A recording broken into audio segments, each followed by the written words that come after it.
You ever notice how someone can miss you deeply? Think about you constantly, feel the pull to reach out, and still do nothing?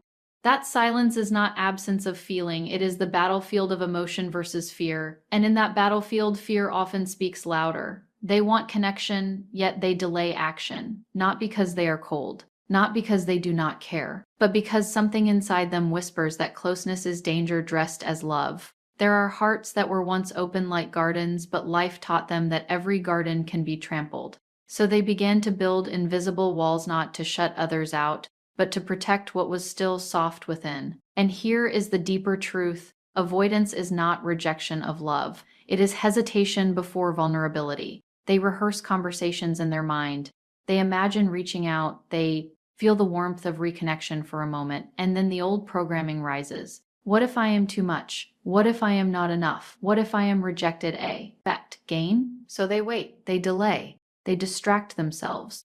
And in that delay, opportunities to connect quietly pass away. But understand this delay is not neutral.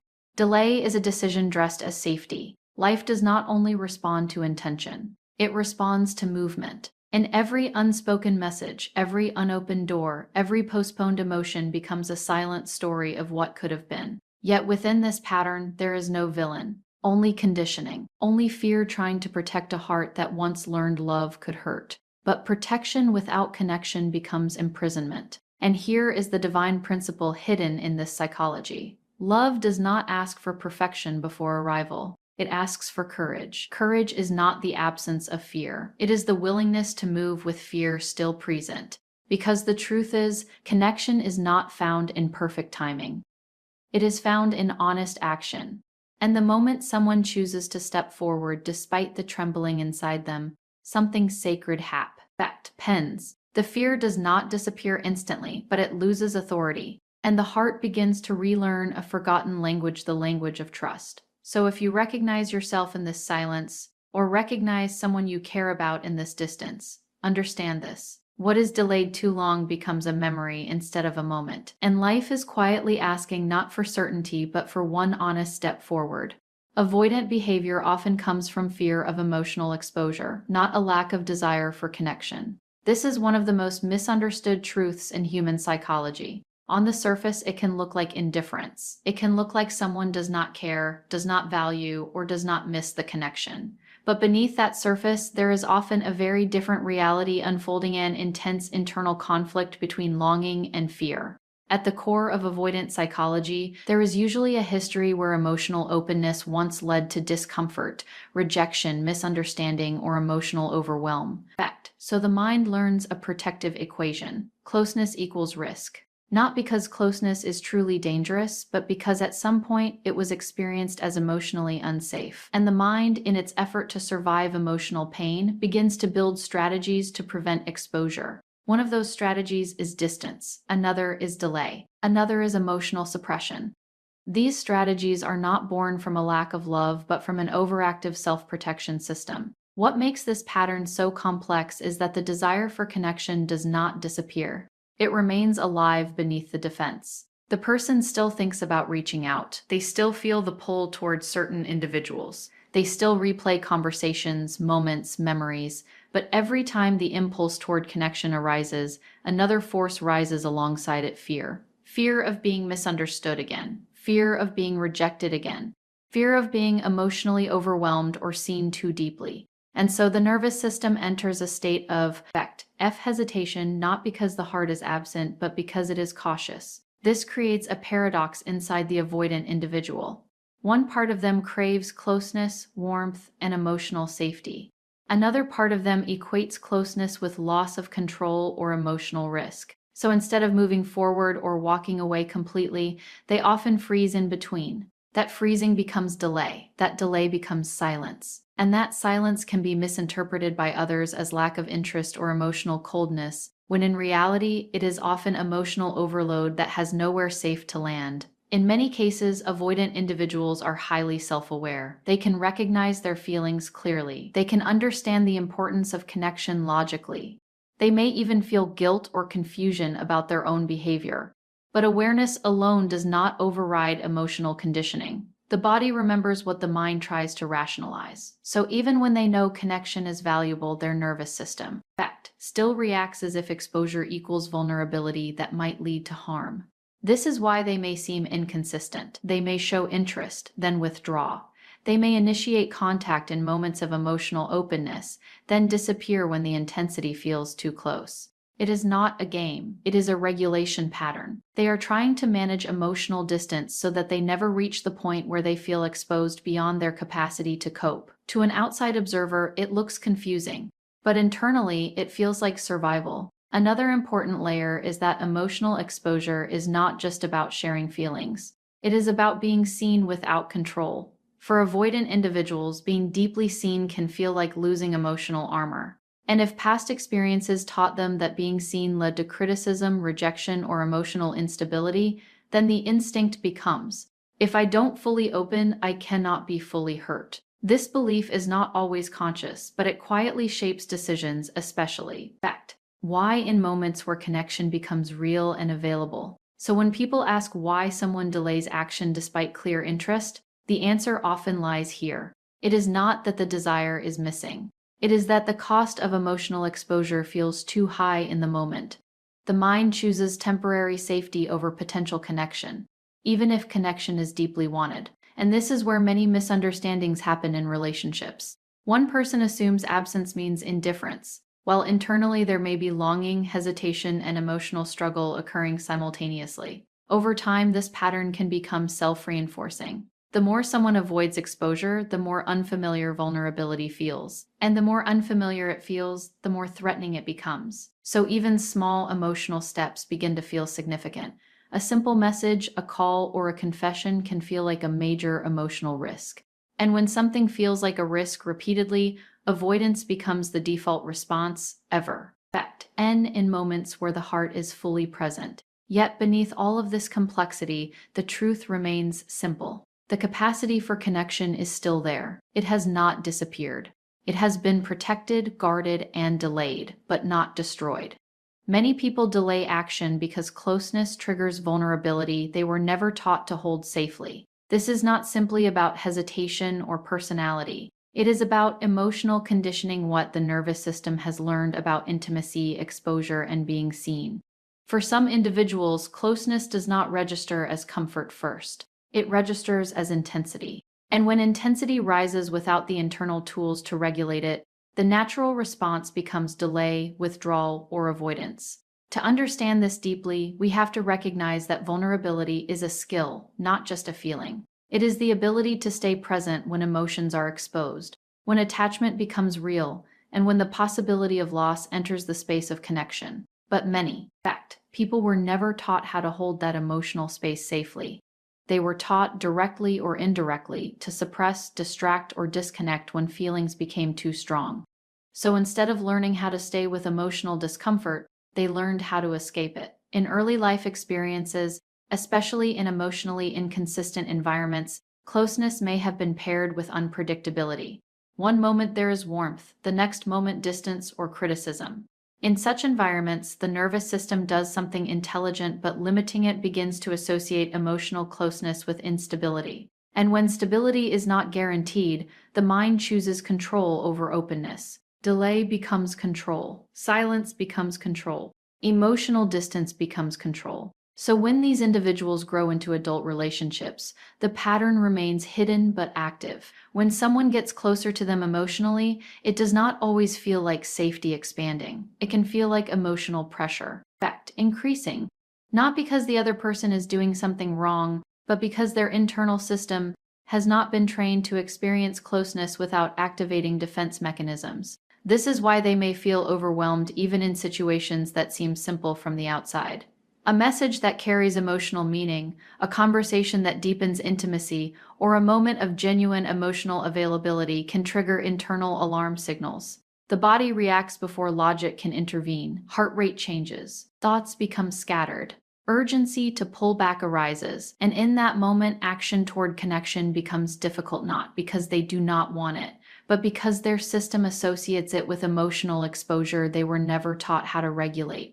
Without emotional training, vulnerability feels like stepping into something without protection. Imagine being asked to walk into deep water without ever learning how to swim. Even if the water is safe, the body reacts with fear. That is what emotional closeness can feel like for someone who has not developed the internal capacity to hold vulnerability. So instead of stepping forward, they pause, they delay, they observe from a distance where their nervous system feels more stable. Over time, this delay becomes habitual. The mind learns that postponing emotional engagement reduces immediate discomfort. So every time intimacy increases, the default response becomes hesitation. I will reply later. I will reach out when I feel better. I need more time. These statements are not always conscious excuses, they are regulation strategies. They are attempts to restore internal calm before re-engaging with something that feels emotionally activating. But here is the deeper paradox. The longer they delay, the more pressure builds around the connection. The more meaningful the bond feels, the more emotionally charged it becomes in their perception. So what started as a simple interaction becomes something loaded with emotional weight. Fact 8 in their mind. And when something feels heavy internally, action feels harder. This is why many people misinterpret avoidance as lack of interest. But internally, interest and fear can coexist in the same moment. One part of them genuinely wants closeness, while another part of them is trying to prevent emotional overwhelm. This creates internal conflict. And when internal conflict has no resolution skills, it often resolves through inaction. Another layer is the absence of emotional modeling. If someone was never shown how to stay present during emotional intensity, how to breathe through vulnerability, how to communicate fear without shutting down, how to remain connected while feeling exposed, then their system defaults to protection. And protection, in this case, often looks like delay. It looks like silence. It looks like stepping back just when connection begins to deepen. What makes this even more complex is that the person may not consciously identify fear as the root cause. Fact. Instead, they may interpret their reaction as confusion, overthinking, or simply not the right time. The emotional truth remains unspoken within them, because naming it would require facing vulnerability directly. And when vulnerability has not been made safe internally, even acknowledging it can feel overwhelming. So they wait for a feeling of readiness that rarely arrives.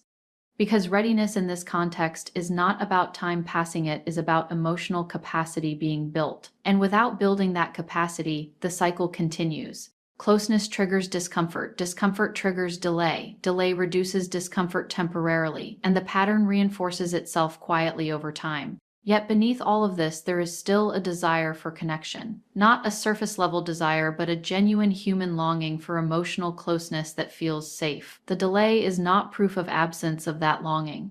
It is evidence of how untrained the nervous system is in holding it. The mind creates distance. Fact. See strategies to protect the heart from potential rejection or pain. And this is one of the most intelligent yet misunderstood survival patterns in human emotional behavior. These strategies are not random. They are formed through experience, repetition, and emotional conditioning. When someone has lived through moments where closeness led to hurt, misunderstanding, abandonment, or emotional overwhelm, the nervous system does not forget. It adapts, and its adaptation is often subtle, invisible, and deeply automatic. Distance strategies can take many forms, but they all serve one core purpose: reduce emotional risk. For some, it becomes physical distance, limiting contact, delaying replies, avoiding meetings, or keeping interactions surface level.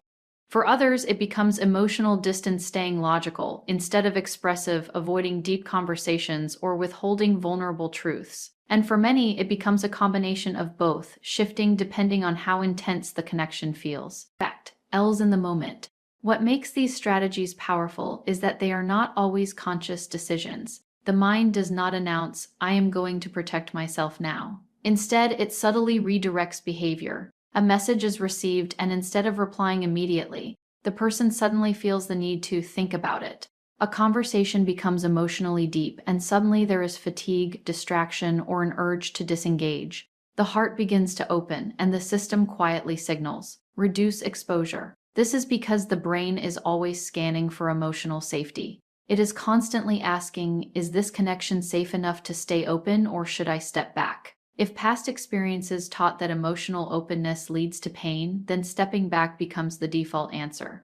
Even when the present moment is safe, the past still echoes through the body. So the response is not always about what is happening now, but about what once happened before. Distance strategies are also reinforced by fact, control. Emotional vulnerability involves uncertainty. You cannot fully predict how someone will respond to your feelings. And uncertainty is uncomfortable for a mind that has learned to equate emotional unpredictability with emotional danger. So the mind chooses predictability instead.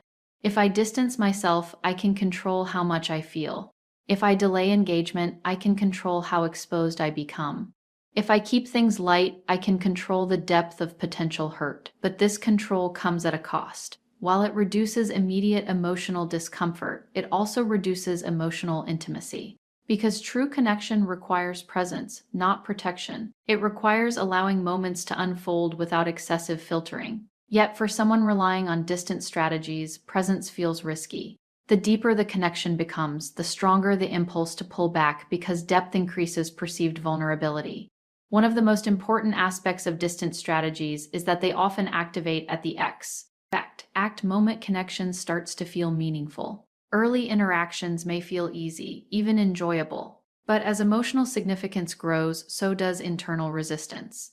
It is not that the connection is unwanted, it is that it is becoming real. And realness brings exposure. Exposure brings vulnerability. And vulnerability for a protective mind brings risk. So the person may unconsciously begin to create space. They might take longer to respond. They might become less emotionally expressive. They might suddenly become busy or distracted. Not always as avoidance in a deliberate sense, but as a nervous system attempting to regulate emotional intensity. Space creates relief. Distance reduces activation. And in that reduced intensity, the person feels temporarily stable again. However, this stability is often misunderstood. It can feel like emotional detachment, but it is actually emotional regulation through separation. The heart is not necessarily closed, it is simply trying to breathe. But, because this pattern repeats over time, it becomes habitual. The mind learns that distance equals safety, and closeness equals risk. So even in situations where connection could be safe, the learned response still activates. Over time, these strategies become identity-like. The person may begin to see themselves as independent, low maintenance, or someone who doesn't need much. But beneath those labels, there is often a more complex emotional truth. The need for connection exists, but it is filtered through layers of protection. The desire is present, but it is managed carefully so that it never overwhelms the system. This is why distant strategies can create confusion in relationships. From the outside, it looks like inconsistency, moments of closeness followed by withdrawal, but internally it is consistency of protection. The system is always trying to maintain emotional balance by preventing overload. When emotions rise, distance increases. When emotions settle, connection comes possible again. It is a cycle of expansion and contraction governed by perceived safety, not by lack of feeling. Another important layer is that distance strategies often feel necessary to the person using them. Without them, emotional intensity may feel unmanageable. So even though these strategies can limit connection, they also provide a sense of control and emotional breathing room.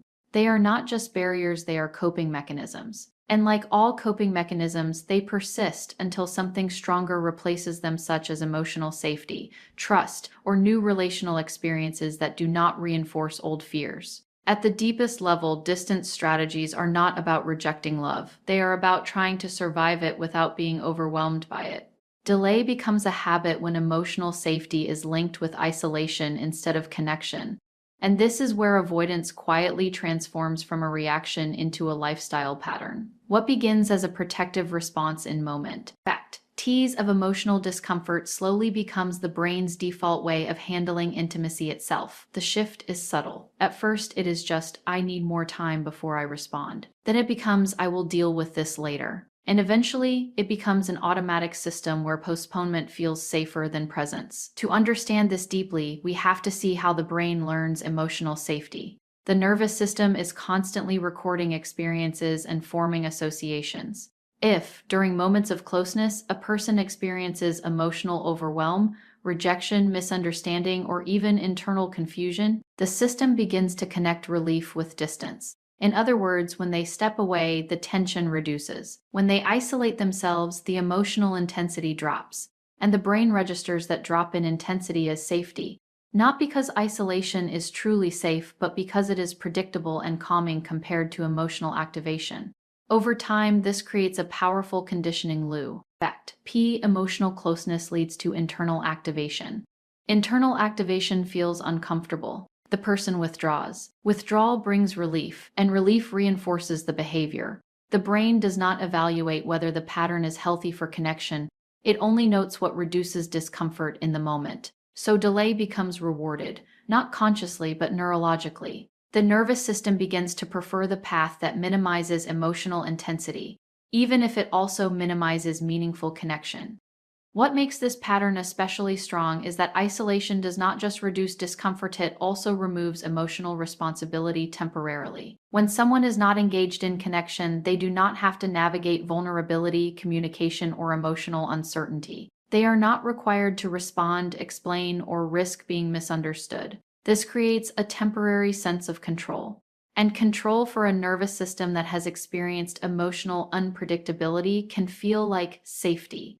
So the effect habit forms quietly. Instead of moving toward emotionally activating situations, the person begins to delay them. Instead of responding immediately, they wait for emotional readiness. Instead of engaging in vulnerability, they step back to regain equilibrium. Each delay reduces discomfort in the short term, which strengthens the belief that delay is the correct response. But what is not immediately visible is the long-term effect. Emotional distance becomes the default state, and connection begins to feel increasingly demanding. As this continues, the mind starts to associate connection itself with effort, pressure, or emotional labor. Even positive interactions can feel overwhelming because they carry emotional weight. A simple message may feel like an obligation. A deeper conversation may feel like emotional exposure. So the nervous system, already conditioned to seek relief through withdrawal, responds automatically by postponing engagement. Not because the connection is unwanted, fact, but because the emotional system is already saturated.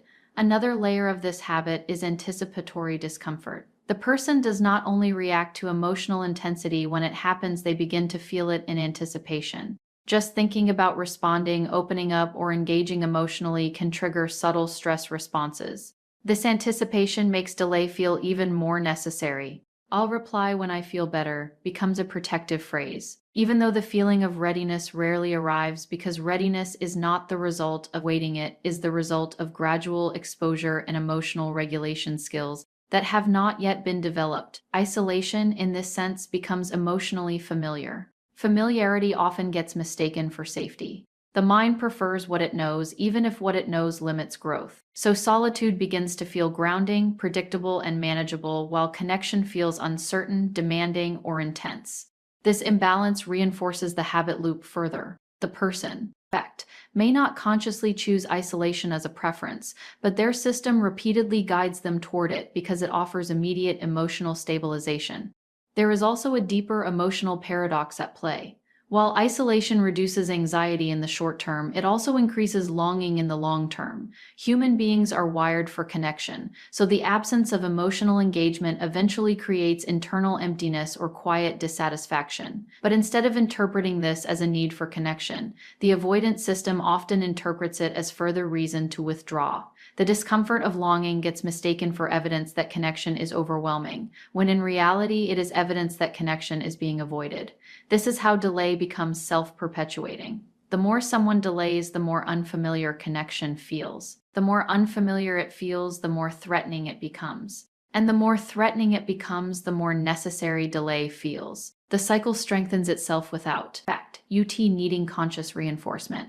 It becomes an emotional reflex rather than a decision. Eventually, even small emotional steps begin to feel significant. Sending a message, expressing a feeling, or re-engaging after distance can feel like crossing an internal threshold. And when emotional thresholds feel high, the nervous system chooses the lowest energy path, remaining in delay. Not because the person does not care, but because their internal system has learned that immediate emotional relief is found in stepping away rather than stepping in. At its core, this habit is not a personality flaw. It is a learned regulation strategy that has outlived its usefulness. It once served to reduce emotional overwhelm, but over time it begins to limit the very connection the person may still deeply desire. True healing begins when a person learns that intimacy is not a threat, but a space for growth and truth, and this shift is one of the most profound internal transformations a human being can experience. It is not a simple change in behavior. It is a rewiring of emotional meaning.